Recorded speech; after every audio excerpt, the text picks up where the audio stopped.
이 보혈 찬양은 언제 들어도 마음이 뜨거워지는 것 같아요. 그죠?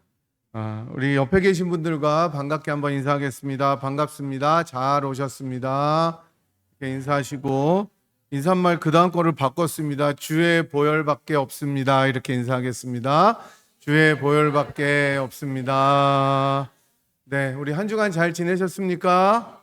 네, 벌써 오늘이 2026년의 절반인 6월의 마지막 주입니다. 상반기가 오늘로 이제 다 끝나고 이제 하반기로 2026년이 접어들게 됩니다. 이제 오늘 마지막 주 되면 네, 본격적으로 이제 여름이 시작되고 이제 인디펜던스 데이 주말인데 이제 주말에 90 몇 도씩 된다고 합니다. 그래서 많이 더운데 여름이라 이제 뭐 오고 가고 또 휴가도 떠나시고 하시는데 즐겁게들 또 가신다면 다녀오시고요. 또 주님 주시는 그런 귀한 휴식의 시간들을 또 보내시면 좋겠습니다. 지난주에는 저희들이 계속해서 출애굽기 강해 광야를 지나며 네 번째 시간으로 열재앙이라는 제목으로 말씀을 보았는데요. 애굽의 거짓 신들을 심판하시는 이 여호와 하나님만이 참된 신이시고 그다음에 모든 것의 주인이시다라는 사실을 배웠습니다. 특별히 그렇게 거짓 신들의 그 통치 아래 속아서 살아가던 저희들에게도 주님께서 재앙과 진노의 선을 펴시는 대신 가장 사랑하는 아들 예수 그리스도에게 재앙을 내리심으로 저희들을 살리셨다는 사실도 기억했습니다. 이제 우리는 참 신이신 여호와 하나님만을 섬기고 더 신실하게 살아야 된다는 것을 깨달은 시간이었습니다. 이제 오늘은 광야를 지나며 다섯 번째 시간인데요. 살리는 피. 오늘 찬양도 다 딱딱 항상 맞춰 주시는데 오늘은 굉장히 파워풀했던 것 같습니다. 살리는 피라는 제목으로 말씀을 보려고 합니다. 6월절 본문 잘 아시는 본문인데 어떻게 하나님께서 자기 백성을 살려주시는지 그 놀라운 은혜들을 우리들이 하나씩 짚어보고 생각해 보기를 원합니다. 2026년 저희들이 살아가는 이 미국의 공휴일 할러데이는 연방 정부 기준으로 여러분 며칠 정도 되는 것 같습니까? 정확하게 11일입니다. 별로 안 되는 것 같죠? 그래서 주일까지 쉬게 되면 다 합쳐서 한 63일 정도를 1년에 쉬는 거라고 해요, 미국은.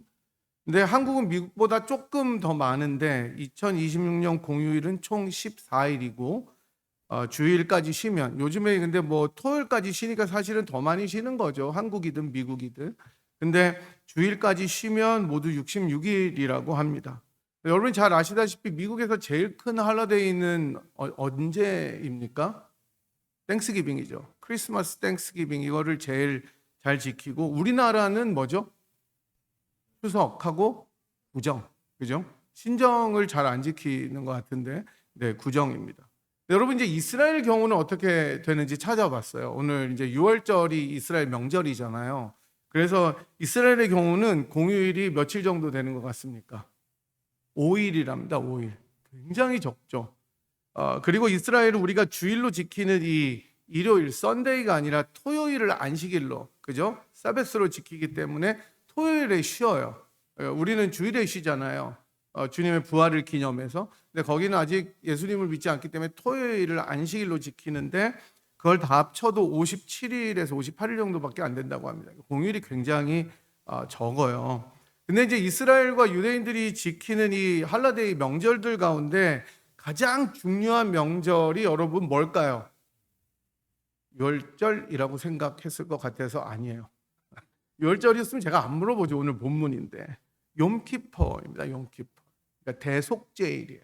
그러니까 그때 왜 어린 양을 잡고 그죠? 아사셀 염소를 잡고 그 모든 이스라엘 백성들의 죄를 대속하는 그 대속죄일이 욤키퍼이라 그래서 제일 큰 명절이라 그러고 그 다음 중요한 명절이 오늘 나오는 유월절입니다. 이 유월절을 뭐 제가 여러분 이 설교할 때 거의 원어를 사용하지 않잖아요. 근데 그걸 별로 안 좋아해요. 저 이렇게 어차피 기억하기도 되게 힘들고 그래 몇 개만 알려드리는데 욤키퍼는 대속죄일인 거 아실 거고 유월절을 혹시 히브리어로 뭐라고 하신지 아세요? 페사흐라고 합니다. 페사흐. 이거는 알아두시면 뭐 그래도 괜찮고요. 그래서 욤키퍼, 페사흐, 유월절이고 하나 더 3대로 잘 지키는 게 뭐냐면은 새해입니다. 로시 하샤나입니다. 유월절을 공휴일로 지키는 방식은 굉장히 독특한데 7일을 쭉 쉬는 거예요. 근데 아까 보니까 공휴일이 5일이라고 했는데 어떻게 7일을 쉬느냐?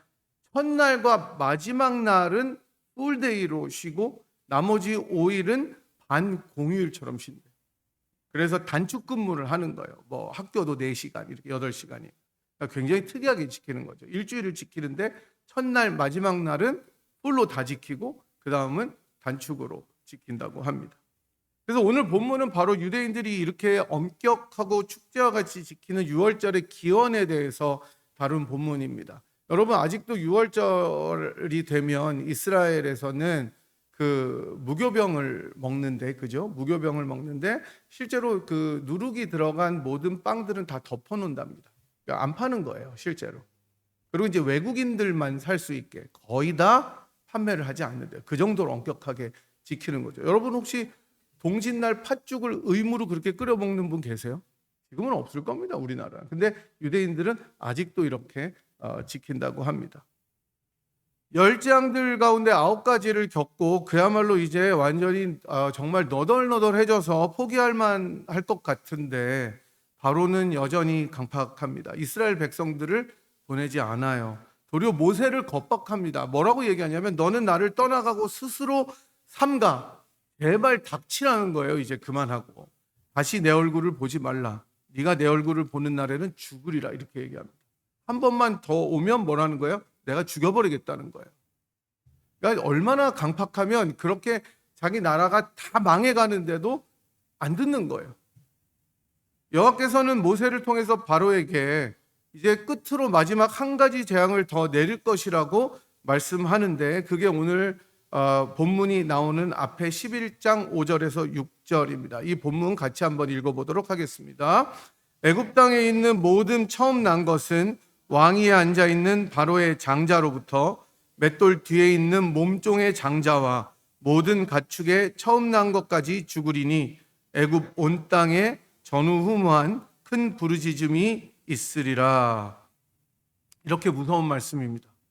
하지만 이스라엘 백성들에게는 이렇게 엄청난 재앙이 미치지 않을 것이라고 하나님께서는 말씀하시고 그리고 나서 오늘 본문이 시작됩니다.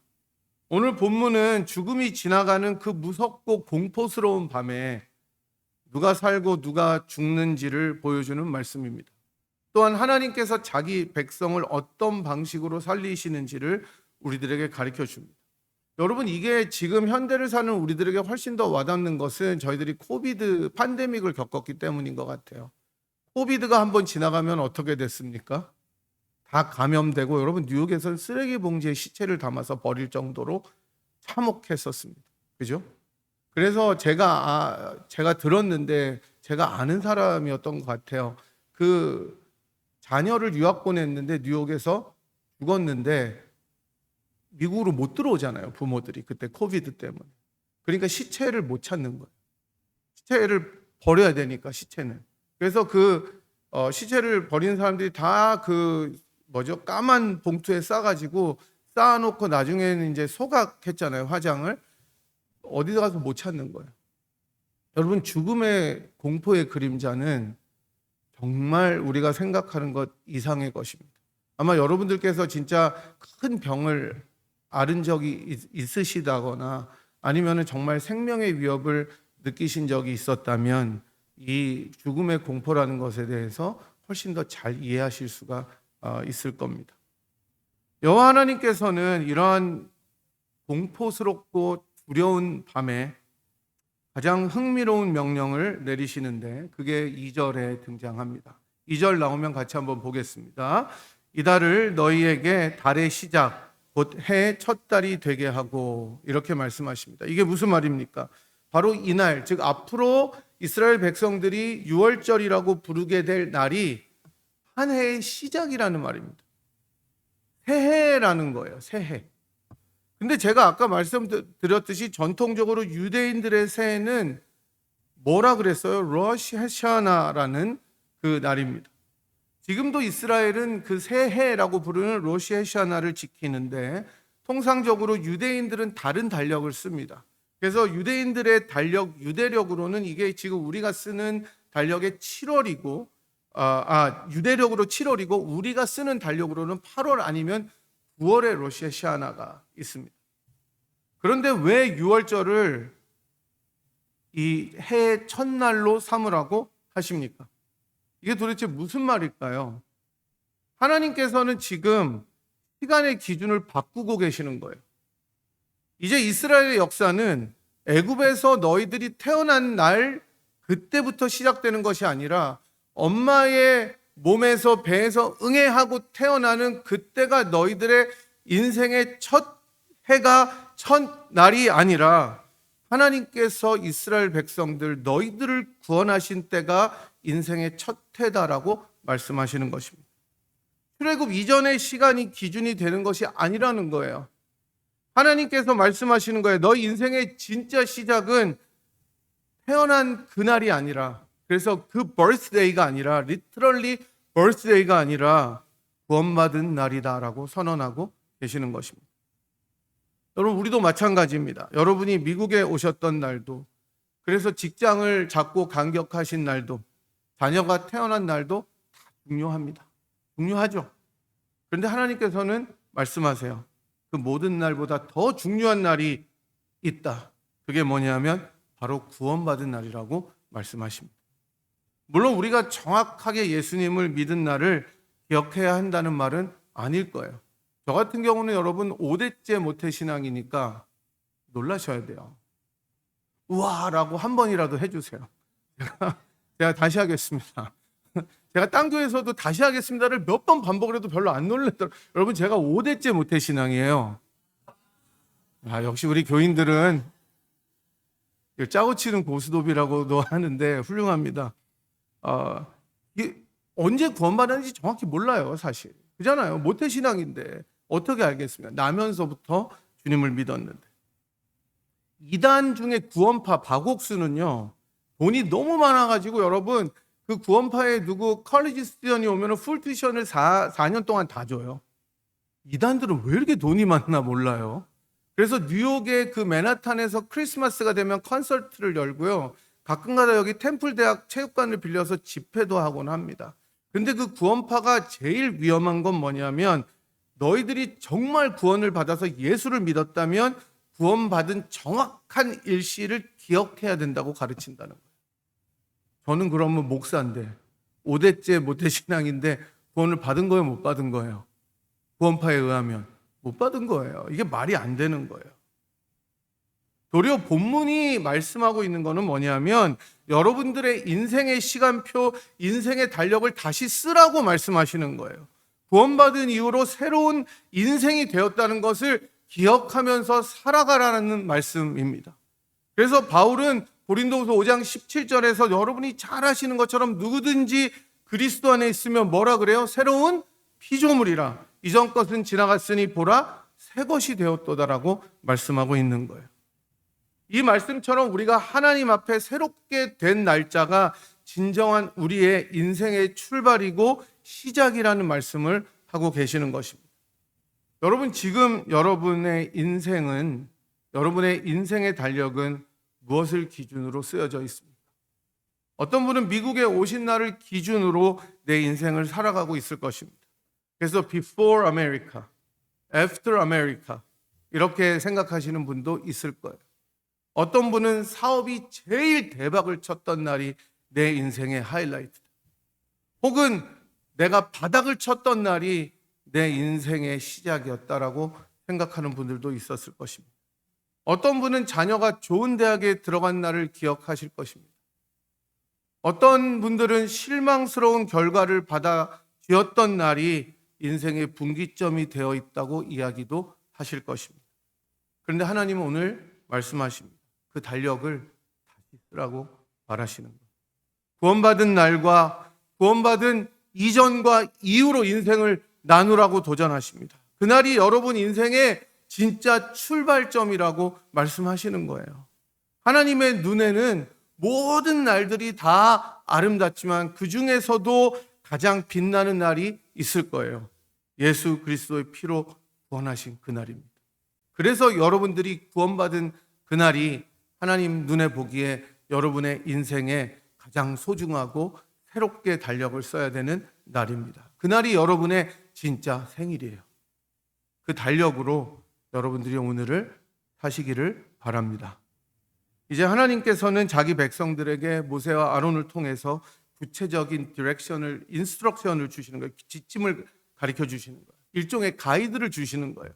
밤중에 여호와께서 애굽 가운데로 들어오신다는 거예요. 여러분, 사실 하나님이 인간 가운데로 들어오시면 무슨 일이 일어납니까? 다 죽어요. 거룩하신 하나님이 들어오십니다. 그래서 다른 출애굽기에서도 보면 어떻습니까? 내가 너희들을 돌파할까 하노라 그러죠. 하나님이 친다는 거예요. 스트라이크 하신다는 거예요. 어택 하신다는 거예요. 왜냐하면 하나님의 속성은 거룩하기 때문에 죄가 많은 인생들을 볼 수가 없으시기 때문이죠. 애굽으로 들어오신다는 말은 뭐예요? 심판하신다는 말입니다. 하나님이 그대로 들어오면 사실은 다 죽는 거예요. 이스라엘도 죽고 애굽도 죽는 거예요. 이 행하실 심판, 장자들이 죽어가는 심판으로부터 벗어나 살려줄 수 있는 구원의 방식을 말씀하십니다. 먼저 이스라엘의 각 가정은 가족을 위해서 어린 양 한 마리를 잡아야 됩니다. 식구가 너무 적으면 이웃과 함께 사람 수를 따라서 양을 취해서 각 사람이 먹을 수 있는 분량에 따라서 어린 양을 계산해봐라 이렇게 말씀하십니다.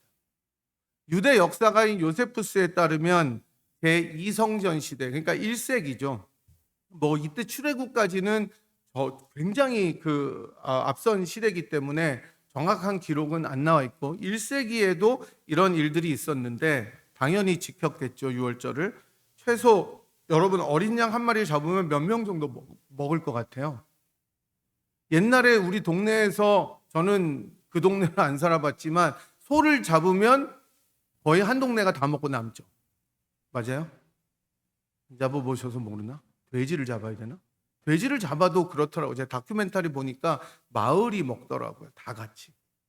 양을 잡으면 10명에서 최소 10명에서 최대 30명까지 먹는다고 했습니다. 그러니까 대가족 시대였을 테니까 한 가족이 10명이 있으면 그걸 그대로 먹고, 이게 너무 가족이 적어서 양이 남으면 두세 가족 정도가 모여서 먹을 수 있었을 것입니다. 근데 여기서 중요한 것은 양을 먹는 게 아니라 함께 먹는다는 거예요. 함께 먹는다. 이게 중요한 거예요. 유월절은 각 개인이 지켜야 할 명절이기도 하지만 보다 중요한 의미는 공동체적이라는 것입니다. 함께가 중요해요. 여러분, 이 서구 기독교가, 웨스턴 크리스천니티가 우리들에게 가져다 준 굉장히 좋은 점들 중에 하나는 신앙을 개인의 것으로 만들어준 것입니다. 그래서 나 개인은 나 자신과 하나님과의 관계에 집중할 수 있게 되고 나를 향한 하나님의 은혜에 대해서 더 깊이 감사할 수 있게 되었습니다. 그래서 나의 하나님, 나의 주여, 정말 좋으신 나의 하나님 고백하잖아요. 하지만 동시에 단점도 있는데 개인에게만 집중해서 공동체를 잊어버리는 경향도 가져오게 된 거예요. 하나님께서 행하신 이 구속의 역사는 절대로 나 개인에게만 머무는 것이 아님을 기억하셔야 됩니다. 이스라엘은 개인도 중요했지만 지금 본문에서 보시는 것처럼 어떻게 해요? 함께 구속받아요. 이스라엘은 이스라엘이라는 한 나라, 공동체로 부름받습니다. 주님께서 이스라엘의 누구를 부르는 것이 아니라 출애굽에 보면은 너희 이스라엘이 내 장자된 나라이기 때문에 이스라엘을 공동체로 부르십니다. 유월절은 그렇게 본다면 작게는 패밀리, 가족 단위로 부르시지만 넓게는 이웃과 함께 모든 백성들이 참여하고 지켜야 되는 구속의 날인 거예요. 성경을 보면 이 점이 더 뚜렷해집니다. 신약에서도 역시 구속받은 자들은 그리스도의 몸의 일부가 되었다고 이야기를 합니다. 고린도전서 12장 13절을 우리들이 같이 한번 읽어보도록 하겠습니다.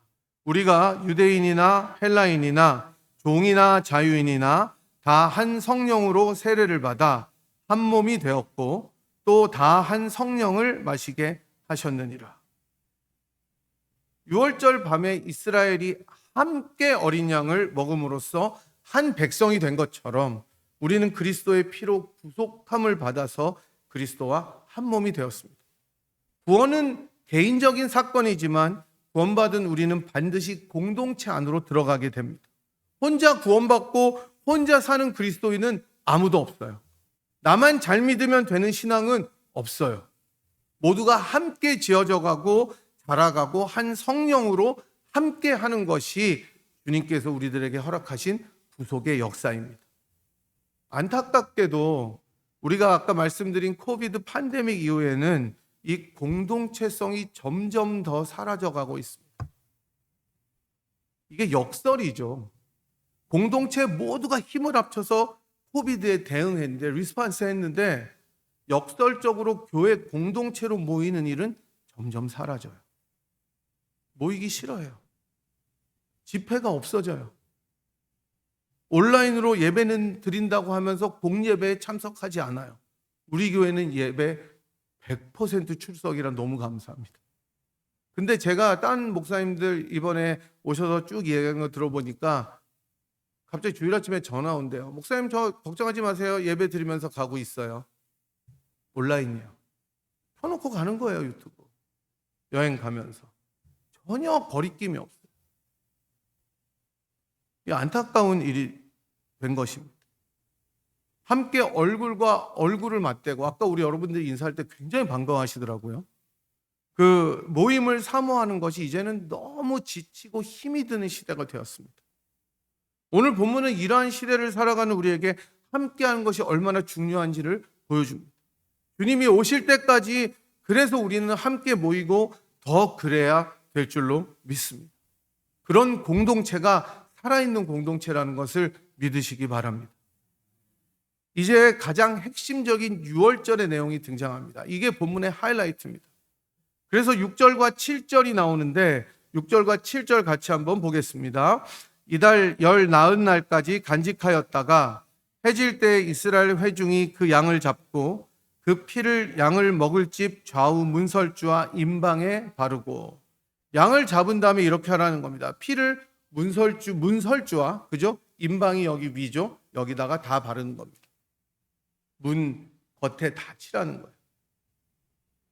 그리고 13절에 나오듯이 내가 애굽 땅을 칠 때에 그 피가 너희가 사는 집에 있어서 너희를 위하여 표적이 될지라. 내가 피를 볼 때에 너희를 넘어가리니 재앙이 너희에게 내려 멸하지 아니하리라 라고 말씀하십니다.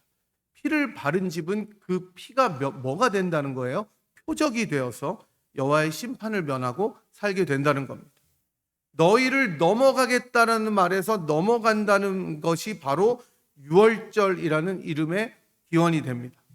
패스오버인 거죠. 그래서 이 6월절을 패스아흐라고 합니다. 넘어간다. 6월이 뭐예요? 뛰어 넘어간다는 거예요. 그런데 왜 피입니까, 하필이면? 양에 다른 것을 발라도 되잖아요. 양을 드려도 되잖아요. 그냥 그 앞에다가. 죽은 거를 갖다 놔도 되는데 피를 바르라고 하십니다. 왜 하나님께서는 피를 보시고 넘어갑니까? 오늘 본문의 논리를 따라가다 보면 답이 나오는데, 이 밤에 하나님의 심판은 결국 원하시는 게 뭐예요? 생명이에요, 생명. 장자의 생명이에요. 그런데 문설주에 피가 발려져 있다는 것은 여러분 잘 생각해 보시면 뭡니까? 이 집에서는 이미 누군가 죽었다는 겁니다. 피가 생명이잖아요. 그러니까 이 집에서는 벌써 누가 죽어 있다는 겁니다. 어린 양이 이미 죽은 거예요. 생명이 이미 들여졌어요. 심판이 요구하는 그 죽음은 이미 이 집을 지나간 거예요. 그러니 심판이 이 집을 다시 또 칠 필요는 없는 거죠. 여기서 피라는 것이 어떤 신비한 마술적인 부적이 아닙니다. 이미 어린 양의 생명이 들여졌다는 그 표시를 보여주는 거예요. 하나님께서는 그래서 이 집은 생명이 들여졌구나 여기시면 딴 집으로 가시는 겁니다. 그 집을 심판해서 넘어가십니다. 그런데 여기서 중요한 사실은 알렉산더라는 구약학자가 지적하였듯이 애굽만을 향한 것이 아니었어요. 이스라엘도 동일하게 사실은 심판 아래 있었어요. 만약에 이스라엘 백성들 중에 피를 안 바르면 어떻게 됐을 것 같습니까? 죽어요. 그잖아요. 하나님이 시킨 대로 안 하면 어떻게 되는 거예요? 죽는 거예요. 역으로 누군가 알아서 애굽에서 이걸 듣고 피를 바르면 어떻게 되겠습니까? 사는 거예요. 이스라엘이 애굽보다 더 의로워서 살아난 것이 아니었습니다. 능력 때문에 살아난 게 아니에요. 선함 때문도 아니고 그 민족 때문에도 아닙니다. 오직 피 때문에 산 거예요.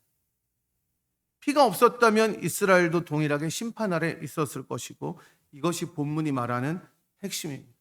살아남은 이유는 단 하나예요. 그 집에 뭐가 발려 있었기 때문이에요? 피가 발려 있었기 때문이다. 그런데 사랑하는 여러분, 지난주에 우리가 보았던 10가지 재앙이 심판에 초점을 두었다면, 오늘 말씀은 우리가 거부할 수 없는 일방적인 은혜에 초점을 맞추는 본문입니다. 특별히 본문이 말하는 이 피의 역사에 대해서 우리가 살펴보면 더 그렇습니다. 이 피의 이야기는 오늘 우리가 살펴보는 본문인 출애굽기 12장에서 갑자기 시작된 것이 아닙니다. 성경은 훨씬 오래전부터 이 이야기를 계속 해오고 있었습니다. 창세기 22장에서 아브라함은 하나님의 명령에 따라서 독생자 이삭을 바치려고 합니다. 하지만 아들이 죽어야 될 그 자리에 하나님께서 무엇을 예비하시죠? 순양을 예비하셔서 아브라함이 하나님께서 예비하셨다고 뭐라고 고백합니까? 여호와 이레라고 고백하죠. 누군가 다른 생명이 죽은 거예요. 죽어야 할 이삭 대신에 어린 양이 죽어요. 본문에는 피를 흘렸다고 아주 명확하게 나오지는 않지만 이삭을 대신해서 죽었을 때 양은 반드시 피를 흘리게 되어 있었습니다. 그리고 오늘 본문 출애굽기 12장이 등장합니다. 한 가정이 아닙니다. 이스라엘이라는 한 민족 전체가 어린 양의 피로 살아나요. 피가 이제 막아섭니다. 심판을 막아서는 거예요. 심판이 그래서 넘어갑니다. 6월절 어린 양의 피는 그래서 살리는 피예요. 설교의 제목처럼 살리는 피가 어린 양의 피였습니다. 하지만 이 어린 양의 피도 완전한 피가 될 수는 없었습니다. 해마다 계속 다른 양이 필요했어요. 제사를 드려야 됐어요. 욤키퍼가 필요했어요. 또 다른 희생이 매번 필요했습니다. 그래서 성경은 더 완전한 어린 양을 기다리고 있습니다. 히브리서 12장 24절은 그래서 이렇게 말씀하시는데 같이 보겠습니다. 새 언약의 중보자이신 예수와 아벨의 피보다 더 나은 것을 말하는 뿌린 피니라.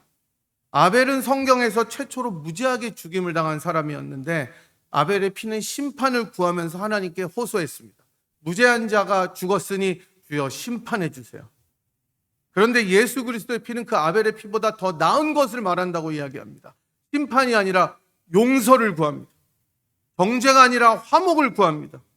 이 모든 피의 이야기가 그래서 가리키고 있던 한 분은 예수님이에요. 바로 이 예수가 진정한 유월절의 어린 양이 되신 것입니다. 그래서 바울은 고린도전서 5장 7절에서 이렇게 이야기합니다. 너희는 누룩 없는 자인데 새 덩어리가 되기 위하여 묵은 누룩을 내버리라. 우리의 유월절 양 누구요? 곧 그리스도께서 희생되셨느니라. 참 유월절 양은 예수님이십니다. 출애굽기에서는 이스라엘의 장자를 대신해서 어린 양이 희생되었는데, 그것과는 비교할 수 없을 정도의 희생이 갈보리에서 치루어진 거예요. 하나님의 본체시고 하나님의 완전한 아들이신 예수께서 그 예수님이 없이는 만물이 존재하지도 못할 능력과 영광으로 충만하신 하나님의 장자이신 예수께서 죽임을 당하셨습니다. 저와 여러분을 위해서 그렇게 당하셨습니다. 그분이 흘리신 보혈이 생명을 주시는 살리는 피가 되어서 저와 여러분이 오늘 이 자리에 앉아 있는 거예요. 그래서 하나님의 백성으로 살아갈 수 있도록 피를 흘려 주신 거예요. 생각해보면 이스라엘이 원한 것도 아니었어요. 그잖아요. 이스라엘이 언제 요구했습니까? 이스라엘이 구속해달라고 이야기했습니까? 그렇지 않았어요. 이스라엘은 단지 자기 고통과 이 정말 엄청난 압제 가운데서, 매질 가운데서 조금이라도 벗어나기를 원했을 거예요. 애굽으로부터 완전히 나가는 것은 꿈도 꾸지 못하고 노동의 강도만 조금 덜해진다면 다행이라고 생각했을 것입니다. 하지만 하나님의 계획은 완전히 달랐어요. 존 파이퍼 목사님은 이렇게 이야기하십니다. 하나님은 당신의 삶에서 항상 10,000가지 일을 하고 계시지만 당신은 그중 3가지만 인식하고 있을 뿐입니다. 우리 다시 한번 같이 읽어보겠습니다. 하나님은 당신의 삶에서 항상 만 가지 일을 하고 계시지만 당신은 그중 세 가지만 인식하고 있을 뿐입니다. 영어는 이렇게 이야기해요. God is always doing 10,000 things in your life and you may be aware of 3 of them. 여러분, 주님의 생각은, 주님의 행하심은 늘 우리의 생각을 뛰어넘습니다. 주님의 계획은 우리의 계획을 뛰어넘어요. 우리의 상상조차 뛰어넘습니다. 그래서 지난번에 말씀드렸던 시편 149편에서 시편 기자가 고백했던 것처럼 주의 생각이 어찌 그리 많고 어찌 그리 보배로운지요라고 고백할 수밖에 없는 거예요. 우리 역시 애국과 같은 죄의 속박과 굴레에서 벗어날 생각도 하지 못했던 존재들인데, 아니 어쩌면 애굽의 가짜 신들을 동경하며 살아갔던 존재들인데, 그 어려움과 연약함에서 벗어나는 것은 상상도 못하고 인식도 하지 못하고 내가 조금만 덜 힘들었으면 좋겠다라고 생각했을 거예요. 하지만 하나님께서는 그런 우리들의 생각과 기대를 넘어 역사하셨습니다. 말이 안 되는 것 같은 방식으로 그렇게 하신 거예요. 세상에 그 누가 문설주에 피를 바르면 죽지 않고 살겠다고 생각했겠습니까? 여러분, 이게 생각이 말이 돼요? 피를 바르면 너는 오늘 밤에 안 죽어. 믿음을 요구하는 거예요. 하나님을 믿으라는 거예요. 하나님의 방식을. 너희들의 이성이 아니라, 너희들의 논리가 아니라, 너희들의 교육이 아니라 하나님의 방식을 신뢰하라고 이야기하는 것이 유월절입니다.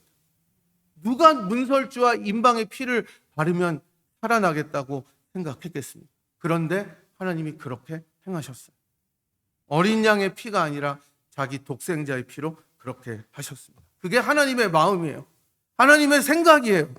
하나님의 계획이고 하나님의 은혜예요.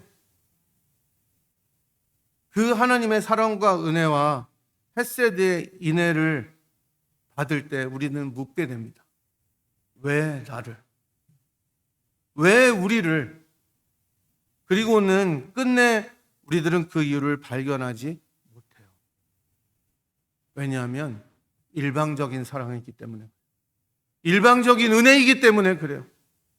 일방적인 긍휼이기 때문에, 그것을 계속해서 깨닫기 때문에 우리들은 그 앞에서 옷깃을 여미고 주님을 사랑한다고 고백할 수밖에 없는 것입니다.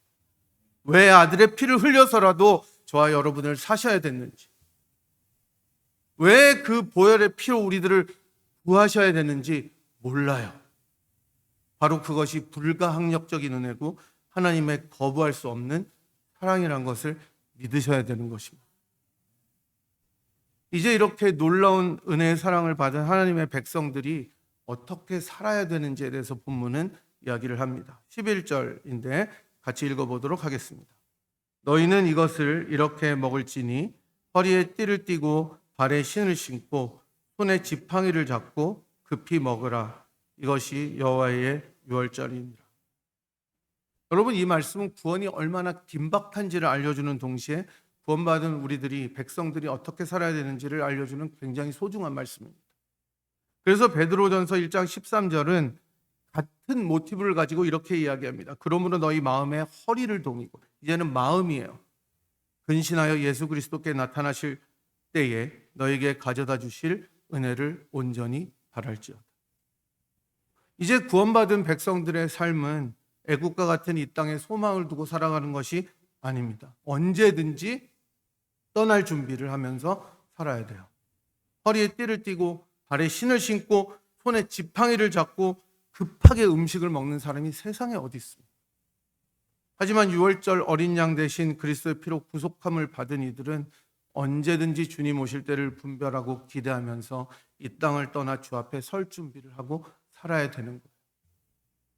그래서 이 땅의 것들을 많이 먹고 이 땅의 가치들을 다 삼키고 살아가는 것이 아니라 그것들을 다 뒤로 하고 I'm ready to go 라고 준비하며 살아가야 되는 것입니다.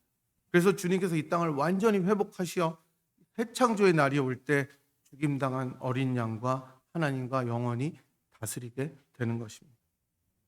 사랑하는 여러분, 오늘 우리는 이 유월절의 말씀을 통해서 하나님께서 어떻게 자기 백성을 구원하시는지를 보았습니다. 하나님께서는 구원받은 백성의 시간을 새롭게 하셨습니다. 유월절을 해의 시작으로 삼으시면서 너희 인생의 진짜 시작은 구원이다라고 선언하셨어요. 그러니 예수 그리스도를 믿은 그때부터가 진짜 인생의 시작임을 믿으며 살아가십시오. 그것을 기억하며 살아가세요.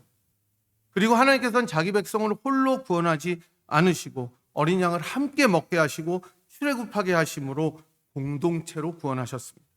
그래서 오늘 우리도 역시 구원받은 이 백성들과 함께 그리스도의 몸된 교회 안에서 함께 살아가게 됩니다.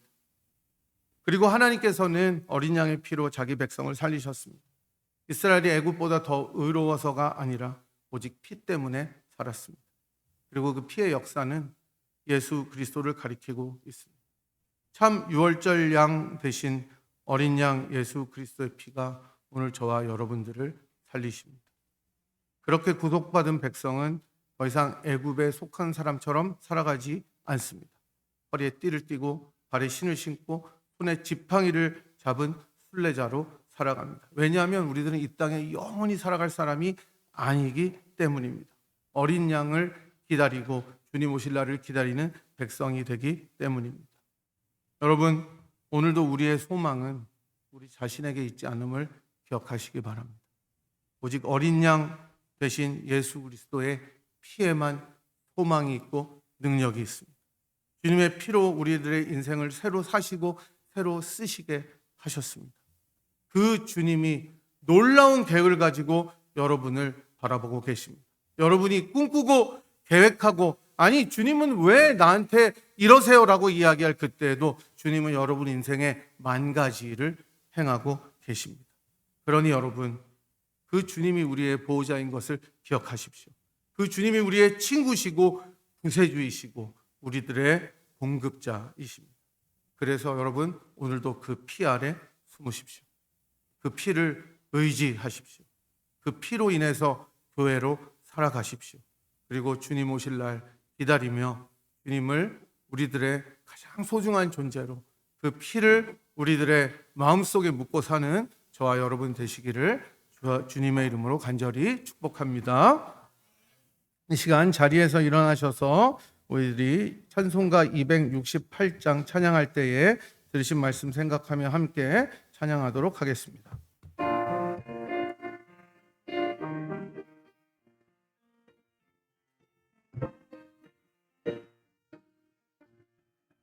죄에서 자유를 얻게 함은 보혈의 능력 주의 보혈 시험을 이기고 승리하니 참 놀라운 능력이로다.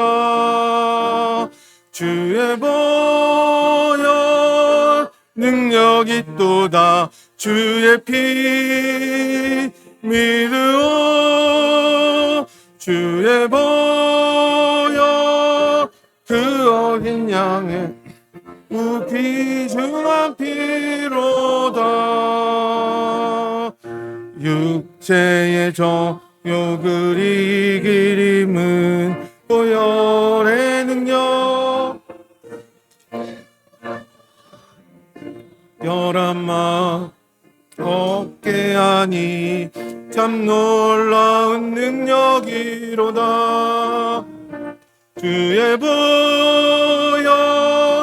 능력이 또다. 주의 피 믿으오. 주의 보혈 그 어린 양의 매우 귀중한 피로다. 눈보다 더 이게 막히는 것 보혈의 능력 주의 보혈 부정한 모든 것 밝히시니 참 놀라운 능력이로다. 주의 보혈 능력이 또다. 주의 피 믿으오. 주의 보혈 그 어린 양의 매우 귀중한 피로다. 구주의 복음을 전할 때 보혈의 능력 주의 보혈 날마다 나에게 찬송 주니 참 놀라운 능력이로다. 주의 보혈 능력이 또다. 주의 피 믿으오. 주의 보혈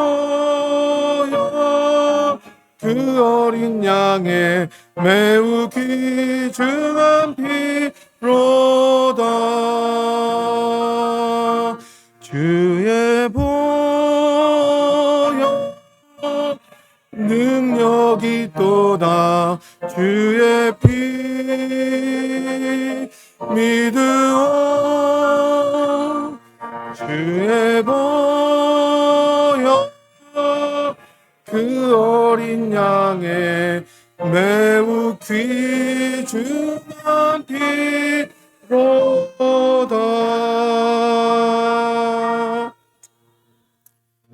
우리 같이 기도할 때 여러분은 구주의 보혈을 생각하실 때마다 어떤 생각을 하십니까? 죽을 수밖에 없었던 죄인들을 살리시기 위해서 그 소중한 아들의 피를 흘리기까지 우리들을 사랑하신 그 하나님께서 우리들이 벗어나지 못할 세상의 짐들에 있을 때에도 주님께서는 우리보다 더 놀라운 계획을 가지고 아들의 피를 통하여 우리들을 구해 주셨습니다. 자기 아들을 아끼지 아니하시고 우리 모두를 위하여 내어주신 그분은 다른 것들을 우리들에게 더 충만하게 내려주시기를 원하시는 좋으신 주님이십니다. 그 하나님께서 우리들의 인생 속에 만 가지를 행하시지만 우리는 그 중에 두세 가지밖에 보지 못하고 불평할 때가 너무 많이 있었습니다. 주님, 이 시간에 우리가 주의 보혈 의지하며 주의 마음 헤아리게 하옵소서. 주의 보혈 생각하며 주님께서 우리들에게 걸어가라 하신 그 놀라운 십자가의 길을 걸어가게 하여 주시옵소서. 우리 그렇게 기도하고 주님 오실 때까지 주의 진정한 유월절을 지키며 그 구원받은 날이 우리들의 생일인 것을 기억하며 살아가는 인생 되게 하시고 우리들의 자녀들이 그 길을 함께 걸어가게 하시고 이 공동체가 그런 공동체 되게 하여 주시옵소서. 우리 이 제목 가지고 주님 앞에 한번 주님 크게 외치고 기도하며 나아가도록 하겠습니다. 주여! 아버지 하나님, 저희들이 이 시간에 주의 보혈을 생각할 때마다 얼마나 저희들의 부족함과 믿음 없음이 있는지를 기억하게 됩니다. 하나님 아버지 감사합니다. 주의 보혈 인하여 주께 영광 돌립니다. 그 살리는 피가 우리들을 새롭게 하심을 기억하며 주님 앞에 나아갑니다.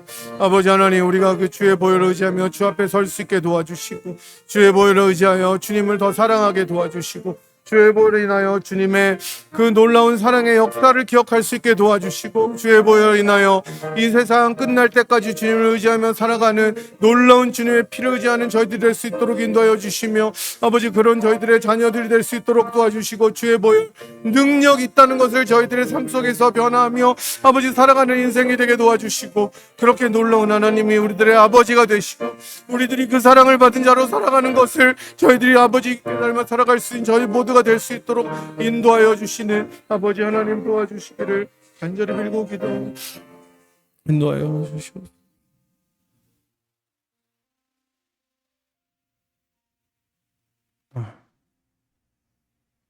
하나님 아버지, 예수 그리스도의 보혈을 생각할 때마다 웬 은혜인지, 웬 긍휼인지, 웬 사랑인지 저희들은 다 말로 할 수 없고 표현도 할 수 없을 그런 죄인들인데 주님께서 그 아들의 피로 저희들을 사심을 인하여 감사와 영광을 올려드립니다. 이제는 저희들이 그 살리는 피의 능력을 가지고 이 땅을 살게 하여 주시옵소서. 그 보혈의 능력이 저희들을 붙잡게 도와주시고 그 보혈로 인하여 주님께서 우리들에게 행하시는 여러 가지 일들을 믿음으로 바라보게 하시며 그 일들이 이루어지는 것을 인하여 감사함으로 주께 영광 돌리는 아버지 인생들이 되도록 축복하여 주시옵소서. 우리 주님 오시는 날까지 저희들이 예수 그리스도의 보혈을 의지하며 살아가는 인생이 되게 도와주시옵시고 저희들의 자녀와 가정들이 그 보혈 아래 숨을 수 있는 가정이 되게 도와주시며, 이 보혈이 저희들 안에만 머무는 것이 아니라 많은 이들에게 전하여져서 정말로 주의 보혈 능력 있다는 고백이 온 세상에 울려 퍼지는 그날을 바라보며 살아가는 인생 되게 인도하여 주시옵소서.